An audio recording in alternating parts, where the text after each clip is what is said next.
How's it going, everybody? It is Tuesday, August 11th, 2026. I am here in the city of Chula Vista, over at an Aldi's on, well, so it's Highland. So National City is this way, and it's Highland. And then when you come this way, it becomes, I think, 4th Avenue? 5th Avenue? Can't remember. 4th Avenue. I see the sign. Anyways, what am I doing at a Aldi in Chula Vista on a Tuesday? Okay, well, so we're gonna go back 35 years to the year 1991. The Nickelodeon programs, Doug, Rugrats, Ren and Stimpy, all premiered today, 35 years ago. It's crazy. August 11th, 1991. So what does that have to do with Aldi? Well, this Aldi here used to be a Target back when I was a kid, and came here a lot when I was younger. We would shop here for essentials, things like that, get our clothes, things like that, and of course, you know, back to school supplies. And since we are coming up on September, traditionally the beginning of the school year is usually the Monday after Labor Day. It's since moved, at least here in San Diego, to like the beginning of middle of August now. But it used to be September. So anyways, came here to this Target, got all of my school supplies, and I remember that being, again, what does all this have to do with Nicktoons? Well, I remember the bags. They used to give paper bags at Target, and all the bags had Nicktoons on it. They were themed to the Nicktoons because you know, they were new and they wanted people to watch it. And then that got me thinking about what it was like being young back then, and what we got on that shopping trip. And you know, when I was a kid, did not have a lot of money. I'm gonna sit down in my car now. Didn't have a lot of money growing up. In fact, 1991, this is when we had just moved back from San Antonio. That's where my stepfather is from. So when he retired from the Navy, he moved us back out to San Antonio, and we were only there for about a year before things kind of deteriorated between him and my mom, and she moved us back to San Diego, out here. Lived in Chula Vista at an apartment. Me and her and my brother, my youngest brother, John, who it was just his birthday, so happy birthday to my brother John. He was born in '88, so that makes him what, 39 maybe, 38. Anyway, so me, my mom, and my brother John, and she was pregnant with my other brother Kevin.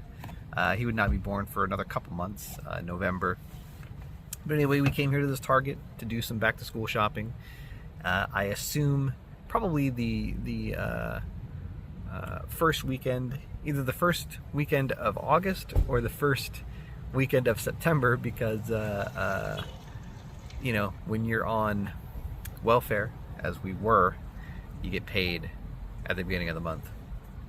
And so I remember coming to Target. It was a madhouse, and they had almost nothing. So I bet it was like the first weekend of September, because they were out of a lot of stuff.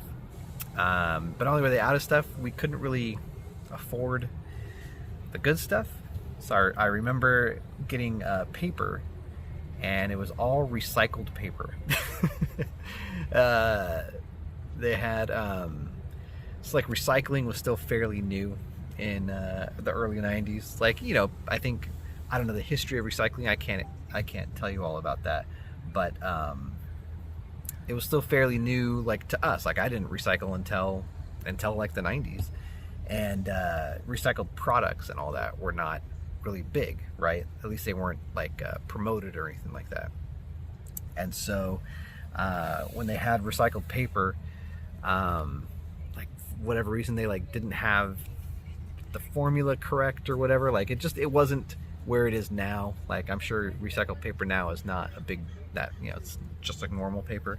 But back when, it was very well, first of all, the paper was very dark. So normally paper, lined paper, it's white. It's like pure white. The recycled paper was basically gray, a dark gray.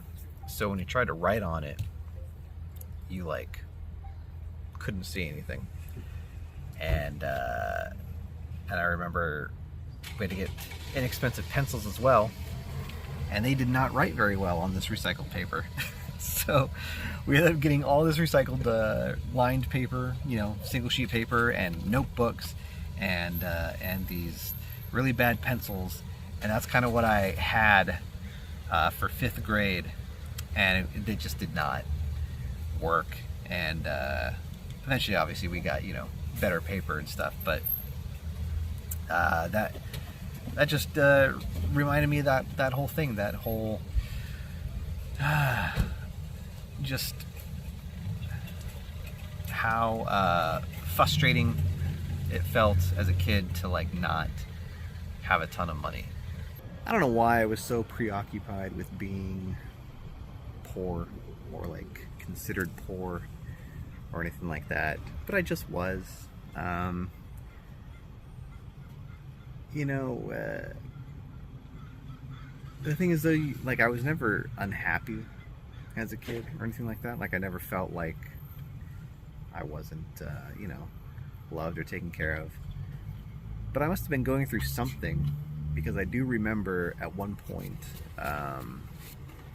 they wanted me to go see like a psychiatrist, and I remember they got all these books for me about like being an adolescent and going through puberty and all this. Like I lived with all these women, all these aunts and my mom and all that, and like, you know, my grandparents knew how to deal with like teenage girls, but they didn't know how to deal with like teenage boys.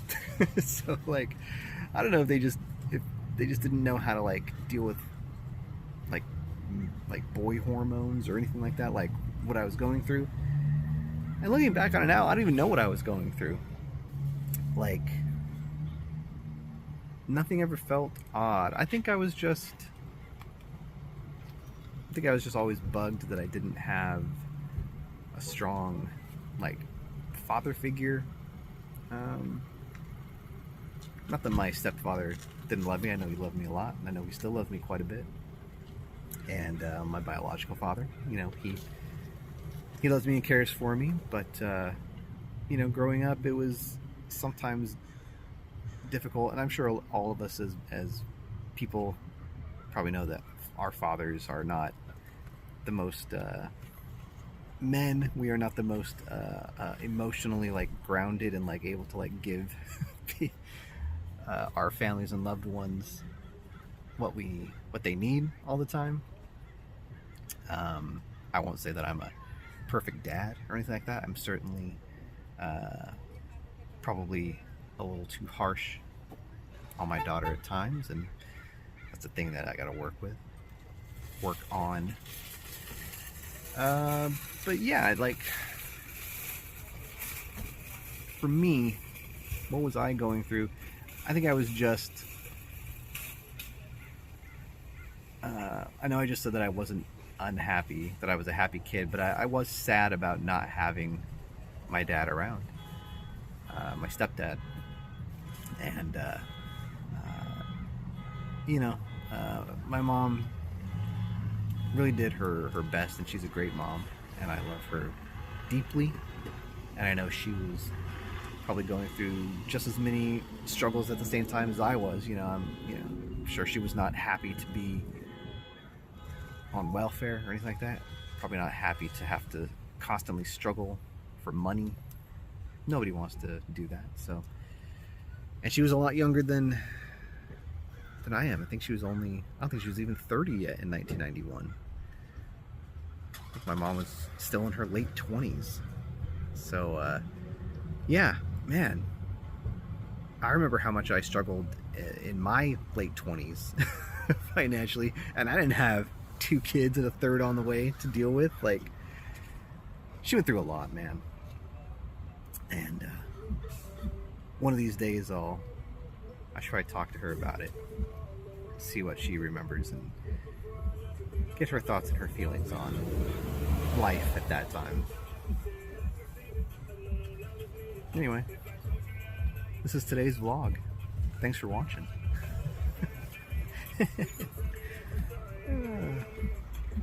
All because Nicktoons premiered 35 years ago. All of these thoughts and feelings about being a kid, low-income kid came flooding back. I'm trying to think if I don't even know if I watched the Nicktoons when they came out. I don't even know if we had cable. I mean, we had a TV, and I definitely watched TV growing up. But did we have cable? I don't know. I think at this point, I'm trying to think if I still live with my grandparents or not. Because when we moved back from Texas, we lived with my grandparents. But I don't remember when we moved back into the apartment in Chula Vista. It might have been around, it couldn't have been too long. Probably after the school year. So we probably moved back to Chula Vista in like the summer. Which again, I went to school in a different city, in National City. It's like a 20-minute drive from where we lived. So my mom having to get me there every morning, incredible. How did she do it? Why did she do it? She had to take a 3-year-old little boy, or I guess like almost 2.5, almost 3-year-old little boy out there, and while pregnant also. She's incredible. Yeah, man.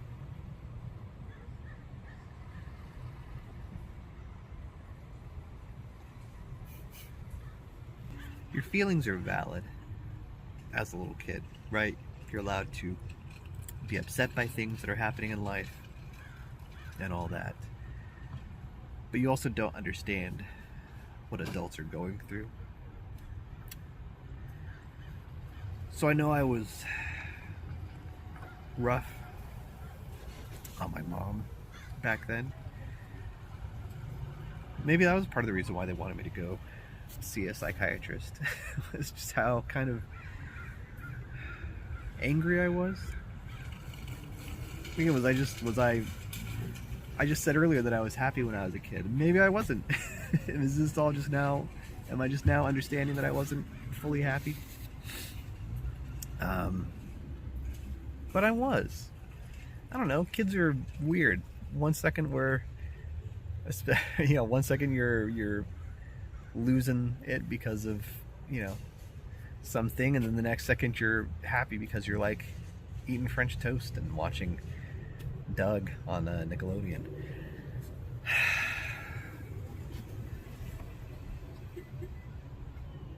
1991. What a weird year for me. 1991, that's also the year that Nirvana, Nevermind, that album blew up.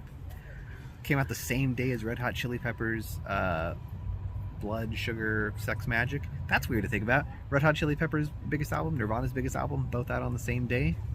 Weird. Crazy. Wild. Who knew? Smashing Pumpkins. What was there for? Gish. That came out also in 91. A few months before all this. Tribe Called Quest, Low End Theory, that came out also the same day as Nirvana and Red Hot Chili Peppers. What a weird year for everything. 1991. I was 10. That's the same age my daughter is now. That was the year I felt like I was starting to come of age, become autonomous person. Because, you know, before, when you're a kid, you kind of just do whatever your parents want and listen to the music they want to and watch the shows they want and watch the movies they want to watch. Because, you know, you're just a kid. You just do what they say. But I really started to find the things that would define who I would become as a person in 1991. That's going to happen to her this year. It's exciting. I'm glad I sat in my car. I wouldn't want to be walking around the parking lot talking about all this stuff. I'd be like, oh, people are looking at me.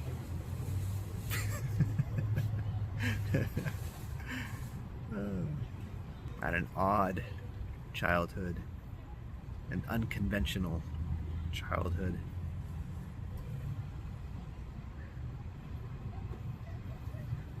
I was raised by a single mother, but at the same time I also had a stepfather, but he was gone because he was in the Navy, so he was gone quite often. You know, go on deployment, you have to be out for however many months. So, you know, just be me and my mom.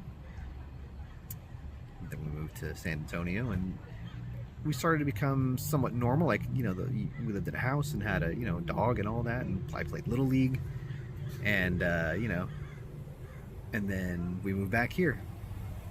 It was back to being a single mom and, you know, living with my grandparents for a little while.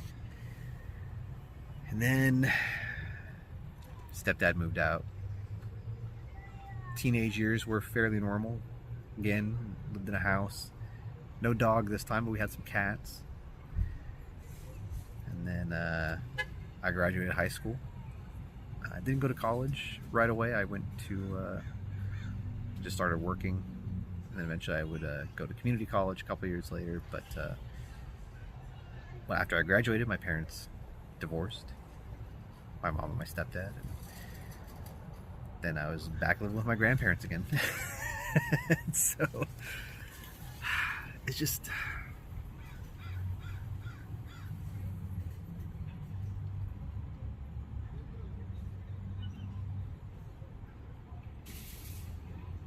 I'm sorry I got silent all of a sudden. I'm trying to think. I'm thinking about what to say next and going over life. Did I get to where I wanted to be? I don't know. I'm happy with where I'm at. Most of the time. There's obviously things that I want, I desire for, that I don't have.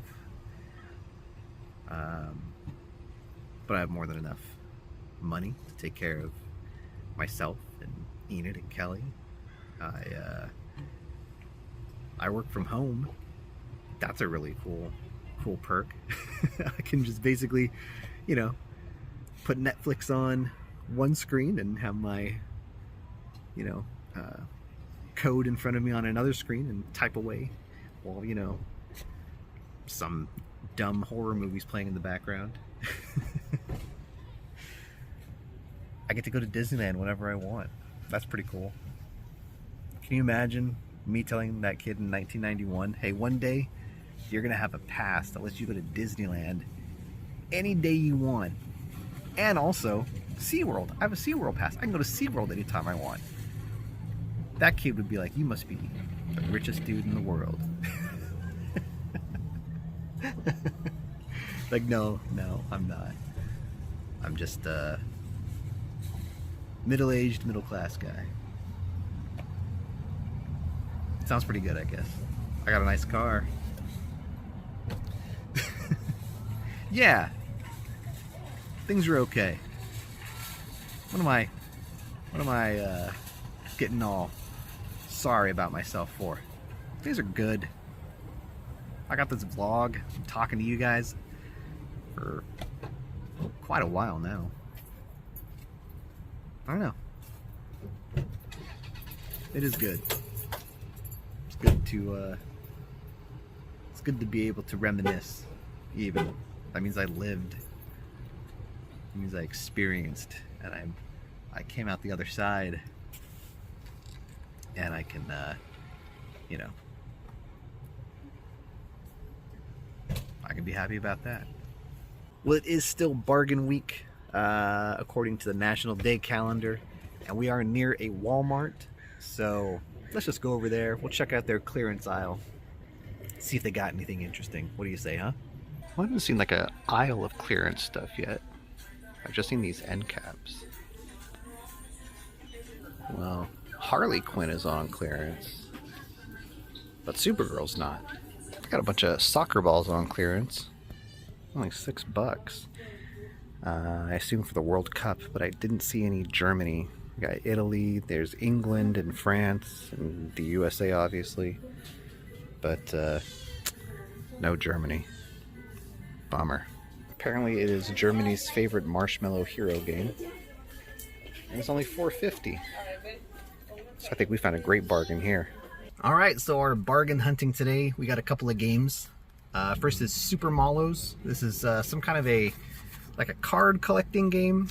It says you're supposed to collect the most well done marshmallow, but I guess you don't know how well done it is until you flip it.